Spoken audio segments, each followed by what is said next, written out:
इस कहानी में दो महिलाएं एक कीर्ति पार्टी में जाती हैं और वहां एक हैंडसम सा आदमी उसे अपने प्यार के जाल में फंसाने की कोशिश करता है। फिर आगे क्या हुआ देख रहे हैं। इस कहानी ने तो रचाई, इस कहानी को शुरू करते हैं। कुछ ही समय में हमने किसी क्लब में हिस्सा लिया था। इस स्थिति क्लब में बहुत सारे सदस्य थे। हर महीने किसी न किसी मेंबर की तरफ से एक पार्टी का आयोजन होता था। ऐसे ही एक बार किसी क्लब के एक सदस्य की तरफ से पार्टी ऑर्गेनाइज हुई और उसने ये पार्टी दी कि कुछ ही दूरी एक बड़े रिजॉर्ट में ऑर्गेनाइज की थी। ये कहानी उसे रिजॉर्ट की है। हमसे उनकी मुलाकात हुई तो हमने पार्टी में जाने की तैयारी शुरू कर दी। आटा और मैंने अपनी नई प्रॉपर्टी की दुकान भी ले ली।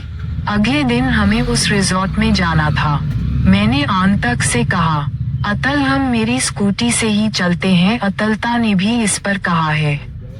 हमी भर दी और हम निकल गए उस रिजॉर्ट में पार्टी के लिए। रिजॉर्ट में प्रवेश के लिए मैं जब अपनी स्कूटी को पोर्टफोलियो एरिया में पार्क करने के लिए गया तो स्कूटी से मेरी टक्कर एक आदमी से हो गई। मेरी स्कूटी का हैंडल उस आदमी को बहुत जोर से लगा, पर जब मैं सॉरी बोलने के लिए रुकी तो उस आदमी को बुक ही किया गया। उनकी उम्र कुछ 40 से 35 साल के बीच की होगी और 6 फीट लंबे गाछी का आदमी था और वह एक प्रोफेशनल सूट बूट पहने हुए थे। वह आदमी बहुत ही आकर्षक था। उसे देखकर तो मेरा मन इसके साथ सब करने का कर गया। अपने दिमाग में उसके बदन की कल्पना करने लगी। फिर उस आदमी ने कहा, मैम प्लीज आप गाड़ी देख लीजिए। मैंने उस आदमी से अपनी गलती के लिए माफी मांगी और उसे कहीं और बुलाया।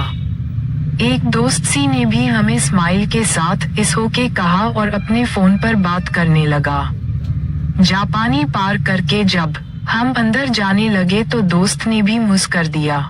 जहाँ रूम में एक प्रकार का अचूक पदार्थ है, ना लॉन क्रेट का काठी का है। ऐसी पोशाक मुझे बहुत पसंद है। इस पर मैंने भी पढ़ा। हमी भरी और कही गई ऐसी मर्दों से बातें करने में बहुत मजा आता है। हम ऐसी बातें करके हंसती हुई अंदर की तरफ से स्वागत में हमने किसी पार्टी के हॉल का स्वागत किया। रिसेप्शनिस्ट ने हमें हॉल की प्रेरणा दी। फिर हम उस हॉल की तरफ जाने लगे। मैं अपने मोबाइल में कुछ मैसेज को चेक करते हुए चल रही थी कि वही आदमी जिसने मुझसे अपनी स्कूटी से टकराव मारी थी, मुझसे मिश्रणया, वह भी अपने फोन पर किसी से बात कर रही थी। शायद मुझसे संपर्क करने से मेरा मोबाइल मेरे हाथ से छूटकर नीचे गिर गया।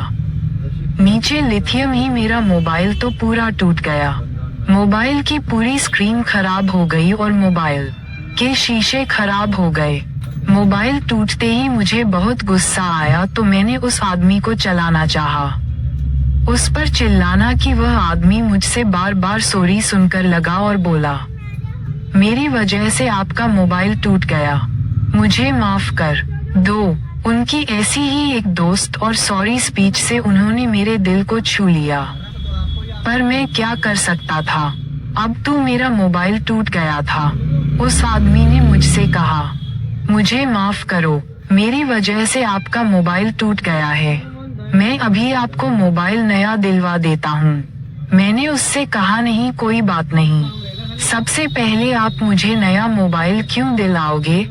उन्होंने कहा कि आपको मेरी वजह से नुकसान हुआ है। दोस्तों, स्टोरी ज्यादा लंबी होगी, आगे की कहानी के अगले पार्ट 2 में बताएंगे। प्लीज चैनल को सब्सक्राइब करें।